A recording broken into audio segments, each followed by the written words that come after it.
Hello, it's 12 hours GMT. This is the Midday News. The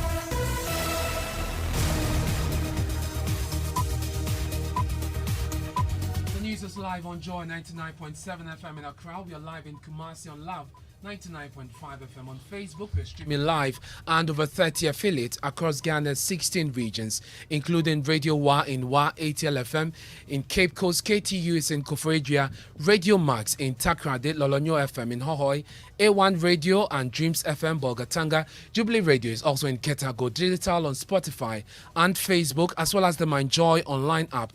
And coming up, President Akufo-Addo rules out a reshuffle of his ministers, insisting he will not play into the opposition NDC's plan to destabilize his government. People are making a lot of noise about this matter. Several of the people who are responsible for assisting me to steer the country are still in place. Okay. And many of them, for me, have done an outstanding work. On the party's determination to break the 8-year political cycle, the president says lessons from the 2008 elections will be crucial. We have all learnt our lessons. Okay. From what happened. Those that came from our own side, the difficult, the problems that we had ourselves, and those that were external to our party. We'll be live in the northern region to bring you the very latest. Also, Ghana's credit worthiness in focus this afternoon as the country's ability to pay loans contracted is in question following the latest downgrade by S&P Global. We'll hear from some economists who want government to implement aggressive economic measures. The expenditures that are discretionary, government should relook at it and carefully, drastic measures. If we can come way down, about 50%. We are not expressing and demonstrating to the people that we are indeed in trouble. Meanwhile, President Akufo-Addo hints at talks with the IMF next week to agree on a program. The negotiations are about to start in Washington, hopefully, when everybody comes back after the August break. And, of course, we would welcome very much the support of the U.S. government. Here on the Midday News, Joy News investigations uncover how politically connected individuals and a smuggling cartel in the central and Volta regions hoard and resell premixed fuel to fishermen at exorbitant prices. People just don't sit anywhere and just assume that it is politicized. It can be politicized. We are the old member for MPP, but how we are not getting anything from them, that's where this emergency put me there. We'll bring you details coming up in sport. Head coach of Ghana's amateur boxing team, the Black Bombers, want the country to produce more boxing referees to support the push for medals. We'll bring you details later. And here on the Midday News, former Electoral Commission boss Dr. Kojo warns of multiple voting and ballot stuffing in the 2024 polls if the new laid law is given parliamentary approval. Somebody can do multiple voting because the DVDs in the various electoral areas are not linked with each other. I think Dr. Frejan got it wrong. I don't see anybody going for one police station and going to the other in the electoral area to vote. We have details of these stories and more in this half-hour package. Please stay with us.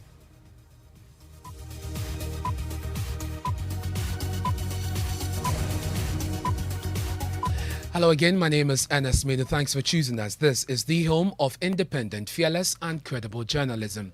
This afternoon, President Akufo-Addo is ruling out a reshuffle of his appointees, at least for now, insisting he will not play into the opposition NDC's plan to destabilize his government. The subject of reshuffle has been high on the political front burner, with some calling on the president to inject some new energy and dynamism into his administration. But addressing the issue in an interview on Tamale-based North Star FM, the president said he's on a daily basis appraised with the performance of his ministers to determine whether they are delivering. Reshuffle anytime soon? I don't, but even if they're in the appropriate way, ended up. But let me say it again. I know that people are making a lot of noise about this matter. Okay. But several of the people who are responsible for assisting me to steer the country out of the difficulties that we inherited, and out of the difficulties that have subsequently come, are still in place. Okay. And many of them, for me, have done an outstanding work. Their output has been considerable. And that's what I look at. Okay. There's an issue about reshuffle or the performance of ministers. It isn't as if it is something that every now and then my mind comes to. Okay. It's a daily preoccupation for me. Yeah. I'm required on a daily basis to ask myself whether the output of particular ministers is up to the mark. I am not the final authority, and if they're not up to the mark, I'm required to act. Yeah. But if the output measures the expectations, then I don't have any strong reasons to heed the calls. Okay. The calls come from all kinds of reasons. NDC wanting to destabilize your government is one. There are people who are also looking for jobs. I'm not disputing that there is quite a lot of attention on it. But I also think it is important for us to have a really holistic look at this matter and be certain of what we're doing. But as I say, it's not no responsible leader, president, prime minister will announce, I intend to reshuffle my... No. If you're going to do it, you do it. If you're not going to do it, you just continue. Okay. So that's what I have to say. Okay. But Mr. President, very final before you take a leave of us. So that's the president speaking on North Star FM in Tamale. The president says he's also determined to ensure that the NPP breaks the 8-year political cycle. According to him, the lessons learned from the 2008 elections will guide the party to secure victory in 2024. Program of the party. We have these internal processes that have given us a good result. Okay. Then you have the program of the party. Okay. Then you have the performance of the government. Yeah. You put all these three things together, it's a very heavy cocktail. Okay. And I think it is a cocktail that we're going to offer the people of Ghana on the 7th of December 2024. Okay. And I have a great hope and belief and confidence that on that day we'll find our way through. A lot of people are forgetting that in 2008, and in fact, I was short of victory, of outright victory, by 23,000 votes. Very, very narrow. And I would have been president on the first round in 2008. It didn't happen. Okay. Well, that tells you that the MPP was extremely close to making that statement as far back as that. 2008. We have all learnt our lessons. Okay. From what happened. Those that came from our own side, the difficult, the problems that we had ourselves, and those that were external to our party. And we're determined this time round that it will not only will it not be a victory, but it will be a decisive victory. President Akufo-Addo there. Let me take you live to Tamale now. Northern Region correspondent Martina Bugui joins us on the line. Martina, the president's 2-day tour started this morning. What's he up to for the rest of the day? Now, he's expected to visit the Yana, where he'll pay a courtesy call, inspect the Yendi Sports Complex, and cut the Yendi inner city roads this day. He's also expected to inspect an Agenda 111 project in Miao and in Saboba. Tomorrow, he's expected to visit Pandai and Bimbila. And in Pandai, he's expected to inspect an administrative block and an Agenda 111 project. In Bimbila, he would cut short for the construction of the dual carriage of the Eastern Corridor route. Basically, this is what he'll be doing in the next 2 days. But as part of his visit, he was on North Star, like you said earlier, and he says that the region they've completed 40 roads in the region and 162 ongoing. You remember my predecessor had boasted that the infrastructural development that had taken place in his period in office was unprecedented. Yeah. It turned out to be a hollow claim. Everywhere I went in the first year after I took office, that was the one thing on the minds of literally everybody. Chiefs, ordinary people, the educated people, everybody was the state of our roads. And the state of our roads was in a terrible state. But we have done a lot of work. And there I want to single out particularly this Member of Parliament for Chiwa West, my Minister for Roads, Kwesiam Wakwata. He's a bit of an elephant inside, and he has really done an elephant's work in expanding our infrastructure. President Akufo-Addo there. Now, former Electoral Commission boss Dr. Kojo is warning of possible multiple voting and ballot stuffing in the 2024 poll should the Commission's proposed constitutional instrument receive parliamentary approval. He expressed these views in a statement published by the Daily Graphic. The Electoral Commission is seeking parliamentary approval to have the CI that will additionally require persons seeking to get onto the voters register to use only the Ghana card. Dr. Afarajan has some concerns about this, and Joseph Akabley of our political desk joins me in the studio with more. Joseph, first of all, what does the proposed law provide by way of voters register? So Regulation 3 of the proposed constitutional instrument reads as follows. It's titled Voters Register, and it states 1. Each electoral area shall have a voters register consisting of the voters registers of the polling stations in the electoral area. 2. Each constituency shall have a register consisting of the voters registers of the electoral areas within a constituency concerned. But Dr. Afarajan says this presents a challenge and an opportunity for two types of infractions. What are the details? Multiple voting and ballot stuffing. He defines multiple voting as where one person votes more than once. Ballot stuffing, on the other hand, he explains, is where an unscrupulous person puts into the ballot box additional ballot papers that were not duly cast in accordance with the electoral law. Dr. Jan explains that the biometric verification devices used to identify voters at polling stations are not linked directly in such a manner that if you vote at one station and try to vote at another, you will not be allowed. He therefore says the use of any of the two registers will open the door for people to move between stations and vote without being detected. Thank you very much, Joseph Agabley, for bringing us those details. The political parties have been reacting, but before that, let's get some clarity from the Electoral Commission. We are joined on the line by Dr. Siri Bokweku, who is the Director of Electoral Services. Thank you very much, Doc, for your time here on the Midday News. So, Dr. Kojo Afarajan raises the issue. He says, at least, on the face of it, the CI presents a challenge. What is the Commission's reaction to this? Ernest, good afternoon. In the first place, I found it difficult to respond to the question because Dr. Afarajan is my boss and it is to him that I'm the commission. Again, I'm not aware of how the question was put, but I want to read Regulation 3 of the voters. This is CI 72, Public Election Registration of Voters, Regulation 2012. This one is 2012. And Sub-Regulation 3. I'm coming on. 1, Sub-Regulation 2, Regulation 2, Sub-Regulation 3. It reads, 1. Each electoral area shall have a voter register consisting of voters registers of the polling stations in the electoral area. And 2, each constituency shall have a register consisting of the voter register of electoral areas within the constituency concerned. This is Regulation 2012, CI 72. So this is not a new thing. We just lifted it from the previous CI. It is found in CI 91, which was passed in 2016.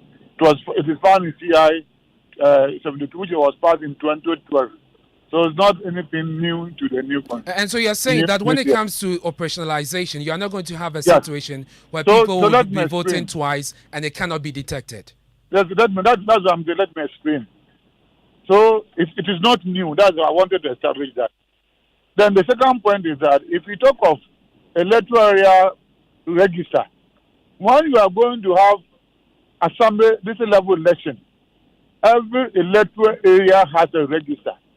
And that register is made up of the voter register in the various polling stations. So for this level election, you have an electoral area register for that electoral area. And each electoral area will have the number of registers depending on the number of polling stations. So when it comes to this level election, we talk of electoral area register, and it applies to that particular electoral area. Now, when it comes to parliamentary election, we are dealing with the constituency. So you have the constituency register, meaning all the polling stations in that constituency will have the register, and that will constitute the constituency register. it does not mean that you are sending all the polling station registers to a specific polling station. So that's how it works. So as you know that every polling station has a particular register, and when we are using the BVD, you align it to that particular polling station. It is the same story, and it is as it is. And as it was, nothing has changed. So in effect, different registers will be deployed for different elections? No, the same register. Like I said, if we take electoral area A, it has, let's say, 10 polling stations. So the talk of that electoral area polling station, you have the 10 polling stations, but each polling station will assign a specific register. So it's the same. If the polling station is polling station B, it applies to electoral area. If it falls within that electoral area, it applies to constituency. If you are talking of this parliamentary elections, and it applies to the national. So the same polling station register that will be used according to the type of election that you are conducting. So if it is assembly election, then you have electoral area that is a smaller place, and each of the polling stations within will have its specific polling register. Well, how about the concern of linking the BVD devices in a manner that will add another layer of check? Is the EC considering that? That's what I'm saying. It is because the moment you apply the fingerprint for that particular polling station, it doesn't work for any other polling station. Because you scan the barcode in the polling station and the BVD becomes polling station specific. Well, thank you very much. That's Dr. Siribo Kweku, who is Director of Electoral Services at the Electoral Commission. I told you the parties have been reacting. Let's first listen to Johnson Asiedu Ketia, his General Secretary of the Opposition NDC. There are not going to be two registers. There is only one register. And it is not going to be as if one voting is happening at the electoral area level and another voting is happening at the district level or constituency level. There has been an argument that if people we can even do away with the voters register so that people can go to polling stations to go with a Ghana card. Go and vote with their Ghana card. And I hear Dr. Farijan making a point that unless all the BVDs are interlinked countrywide, if that system is deployed, then somebody can do multiple voting. That's Johnson Asiedu Ketia. Let's now hear from Peter Mcmahon, who is chairman of the Elections Committee of the NPP. I think Dr. Farijan got it wrong. He got it wrong. Yes, he got it wrong totally. The CI that was used during his era, CI 72, if you go in there, the electoral area register is made up of registers from the polling stations, just as Asiedu Ketia said. Let's do some other stories now. Let's turn our attention to the economy. And Ghana's ability to pay off loans contracted is in serious doubt following the degrading or downgrading of the country's credit worthiness by ratings agency Standard & Poor's. The latest development downgraded the country from a B- to CC+ with a negative outlook. This means the country's credit worthiness has further declined into junk status. In its latest report, S&P highlighted Ghana's limited commercial financing options and the constraints on external and fiscal buffers, among other things, including the COVID-19 pandemic and the Russia's invasion of Ukraine. Let's hear from economists who have been asking government to put in place aggressive measures to save the economy. First, Professor Lord Mensah. Government's ability to pay its debt going forward will be, difficult. And so the downgrade.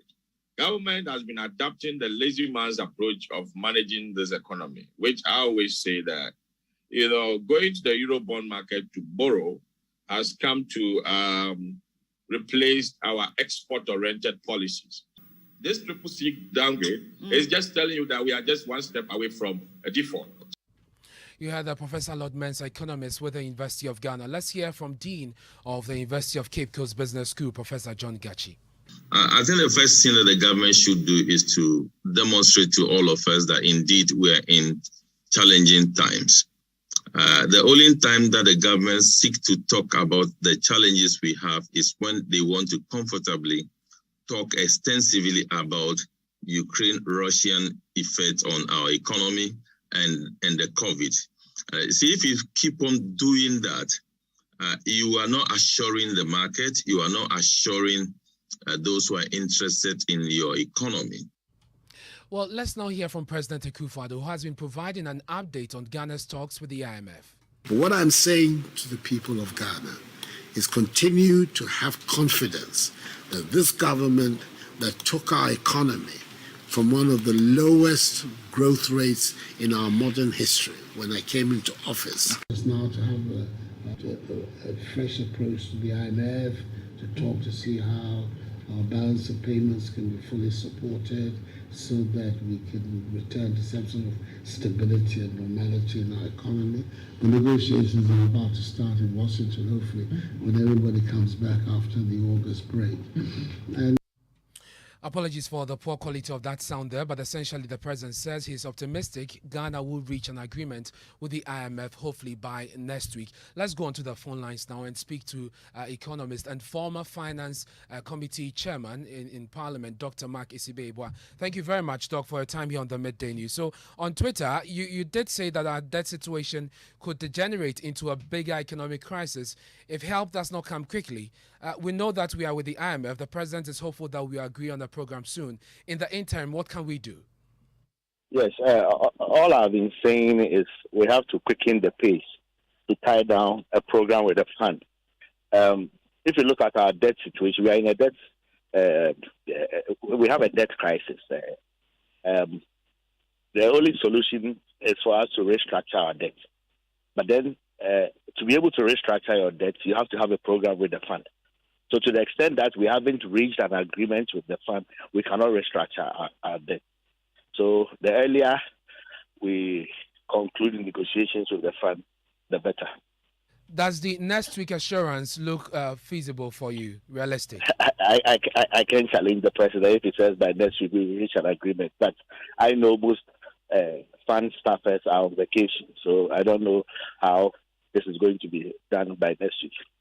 Well, we'll leave it here for now. Thank you very much. That's Dr. Mark Isibebwa. Let's see what happens next week when government reaches an agreement with the International Monetary Fund. Well, the Traders Union, GUTA, says there's tension on the traders front over the worsening economic conditions, especially due to the sharp depreciation of the Ghana cedi. You're listening to the Midday News here on Joy99.7 FM. We're taking a break. When we return, we'll bring you the latest Joy News investigations, which has uncovered how politically connected individuals are smuggling, premixed fuel meant for fishermen and selling them at exorbitant prices. People just don't sit anywhere and just assume that it is politicized. It can be politicized. We are the old member for MPP, but how we are not getting anything from them, that's where this MNC put me there. Yema Wakwaba, ba Akwaba Magic Busia, brand new channel, Tia Roba, Emuno Chiao, Ewo DSTV channel 149, and Go TV channel 108. Enianom Akwaba Magic Busia, Eddie Nidia Ghanaian programs mu Baufi, Ebit said to have and to hold, and Yom Senior Cassia, series and a talk show, Bemo Wakao TV sets Nichi, Akwaba Magic Busia, Ewo DSTV access to your 50 Ghana cedis per and Go TV value to your 25 Ghana cedis per Ebusia Akwaba.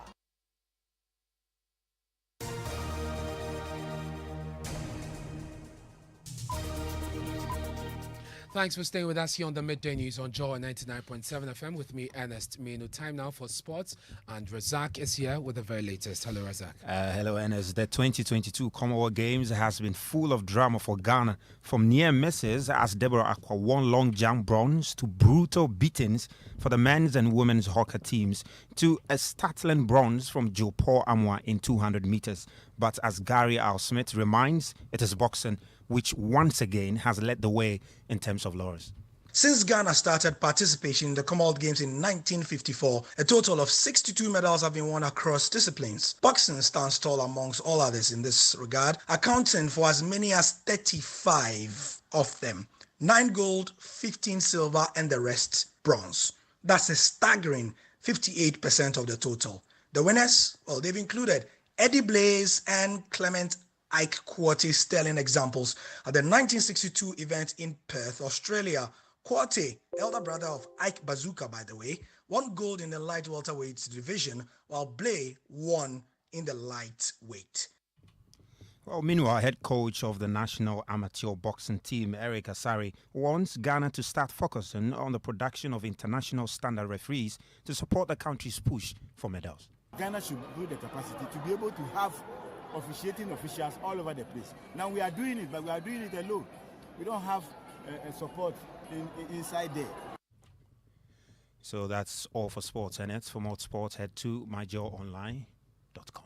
Thank you very much, Razak, for bringing us the latest in sports. Now, Johnny's investigations has uncovered how politically connected individuals and a smuggling cartel in the central and Volta regions hoard and resell premixed fuel to fishermen at exorbitant prices. Premixed fuel is supposed to be sold to fishermen a little over 7 cedis per litre, but same quantity is going for 20 cedis. Johnny's has more in its latest investigations. This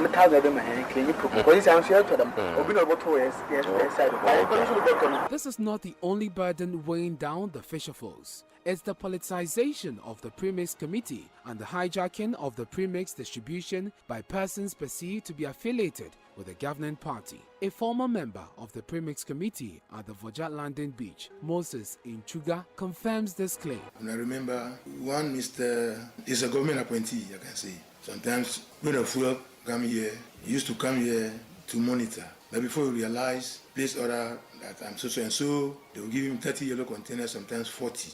We posed as chainsaw operators in desperate need of premix fuel.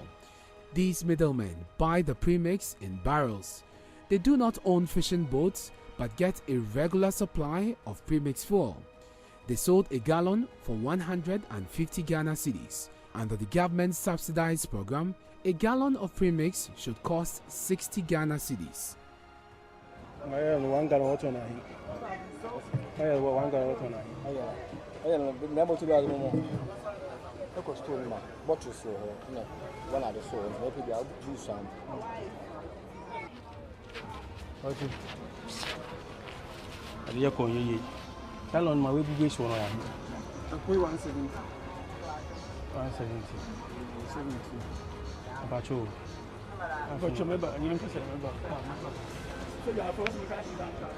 Also, half on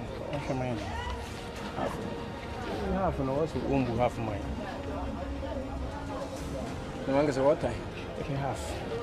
The coffer oil. I hand the half. Premium say the coffer oil, the pine beer. In a half. Yeah, Moses, when you have. The coffer oil near the pine. The way I buy a bush in half. Mabo, also up the half, Chimman. The frat oil near the pine beer. Chimman. Chimney fish when I have a a friend said, you have to have, 759. And that report was filed by the Joy News investigative desk. Now, Council of State member Eunice Jacqueline Bois Asomahene has been cited by the special prosecutor for using her influence to ensure her company did not pay 1 million cedis to the Ghana Revenue Authority. The amount has since been recovered by the Office of the Special Prosecutor after it investigated how the company, La Bianca Group of Companies, managed to get the customs divisions of the GRA to waive payment of the amount. The special prosecutor notes that prior to Mrs. Asomahine's assuming of office, the company had been making demands of the GRA to grant such waivers. Special prosecutor Kise Jabin described the company's request to the GRA as, quote, outlandish, and the subsequent grant of the waivers as one occurring because of influence peddling. We'll bring you more in our subsequent bulletins, but you can read on myjoyonline.com for further details. Now, it's been a busy weekend for exhibitors and patrons at this year's second clinic of the EcoBank Joy News Habitat Fair, with mouth-watering housing deals and offers amid heavy discounts and other special packages. Here's a report for you.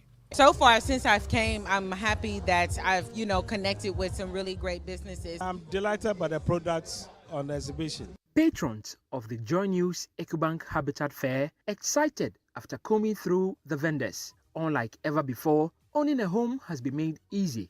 With over 10 different companies offering a wide range of housing solutions, patrons want more. It looks good. Just that in Ghana, things are hard, but they have a good offer. I think some of these things should be encouraged and at all times should be broadcasted as Joy you are doing for us to get the understanding. I mean, it's a whole lot of offers. I can't possibly recite everything, right? But I feel like they are fairly, like they make sense anyway. Organizers promise a third and even bigger event.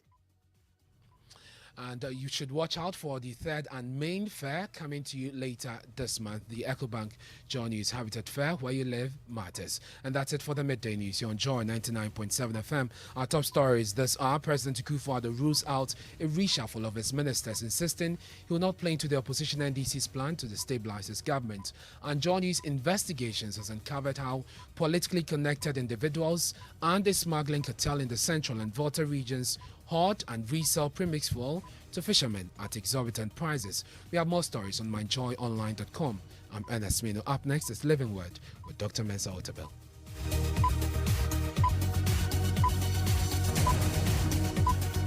Isn't life wonderful when everything worth doing is scheduled? Hitting the stop button on your alarm just in time for your morning jog. That's happy moments listening to your baby's heartbeat at the doctor's office. Or an arranged virtual meeting with that big client.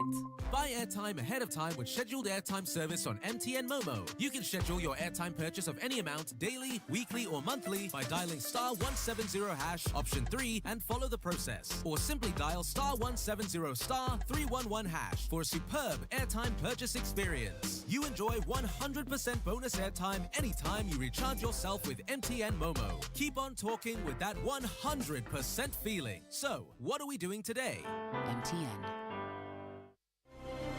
There's going to come a time that the church